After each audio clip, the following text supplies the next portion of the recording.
بسم اللہ الرحمن الرحیم بسم اللہ الرحمن الرحیم نحمدہ ونصلی ونسلم علی رسولہ الکریم اما بعد۔ محترم سامعین، گزشتہ سبق کے اندر ہم نے رمضان المبارک کے فضائل اور احکامات وغیرہ پڑھے تھے۔ اس سبق کے اندر ہم روزہ کے فضائل اور احکام پڑھیں گے۔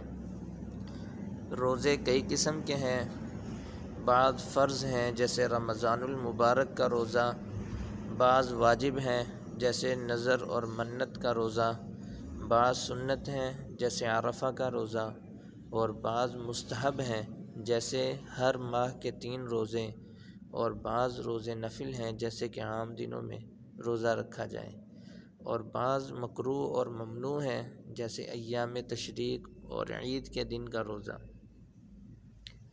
رمضان المبارک کے مہینے کے روزے دوسرے سب روزوں سے زیادہ افضل ہیں اور فرض ہیں۔ اس مہینے کے روزے اور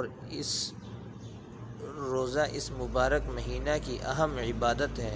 رمضان المبارک کے مہینے کی سب سے اہم عبادت روزہ ہے، اس لیے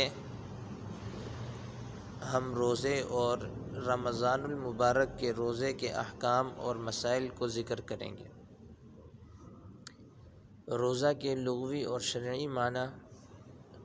روزہ کو عربی زبان میں صوم کہتے ہیں، اور صوم کے لفظی معنی رکنے اور بچنے کے ہیں، اور شریعت کی زبان میں اصطلاح میں عبادت کی نیت سے طلوع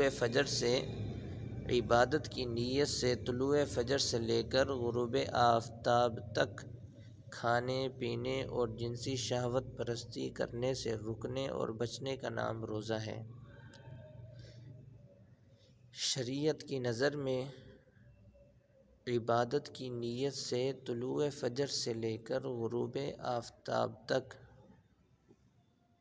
کھانے پینے اور جنسی شہوت پوری کرنے سے رکنے اور بچنے کا نام روزہ ہے، صوم ہے۔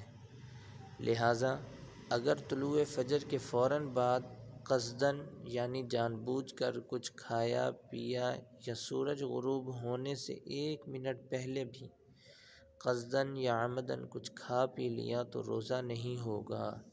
اسی طرح اگر ان تمام چیزوں سے پرہیز تو پورے دن احتیاط سے رکھا مگر نیت دل میں روزے کی نہیں تھی تو بھی روزہ نہیں ہوگا۔ روزے کی اہمیت اور فضیلت۔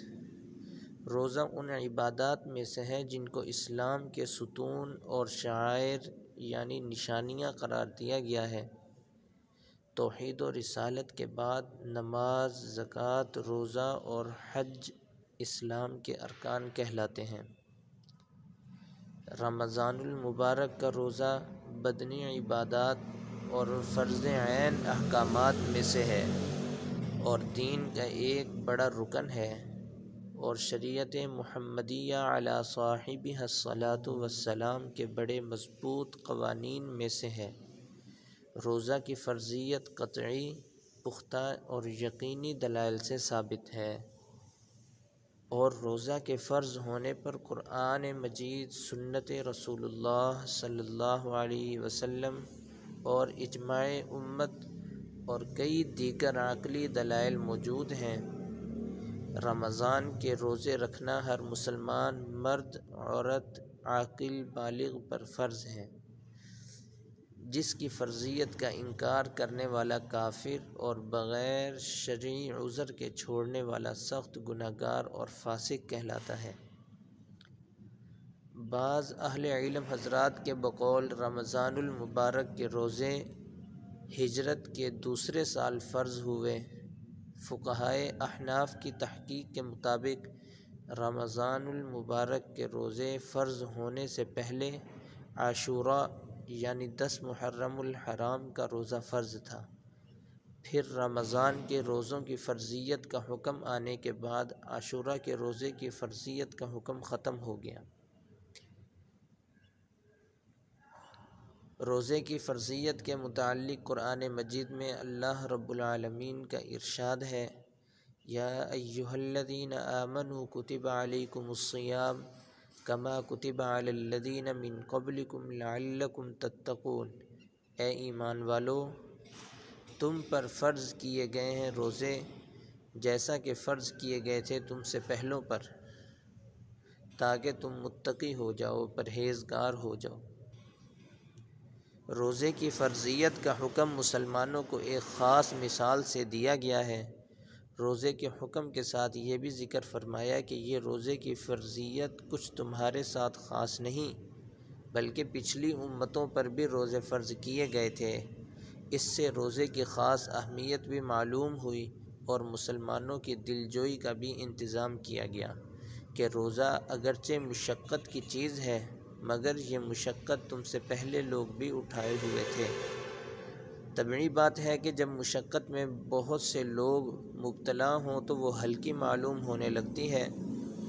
قرآن کریم کے الفاظ الذین من قبلکم یعنی تم سے پہلے لوگوں پر عام ہیں۔ یہ الفاظ الذین من قبلکم یہ عام ہیں۔ حضرت آدم علیہ السلام سے لے کر حضرت خاتم الانبیاء صلی اللہ علیہ وسلم تک کی تمام شریعتوں اور امتوں کو شامل ہیں۔ اس سے معلوم ہوا کہ جس طرح نماز کی عبادت سے کوئی شریعت اور کوئی امت خالی نہیں رہی، اسی طرح روزہ بھی ہر شریعت میں فرض رہا ہے۔ اور جن حضرات نے یہ فرمایا کہ من قبلکم سے اس جگہ نصارہ مراد ہیں، وہ بطور ایک مثال کے ہیں، اس سے دوسری امتوں کی نفی نہیں ہوتی۔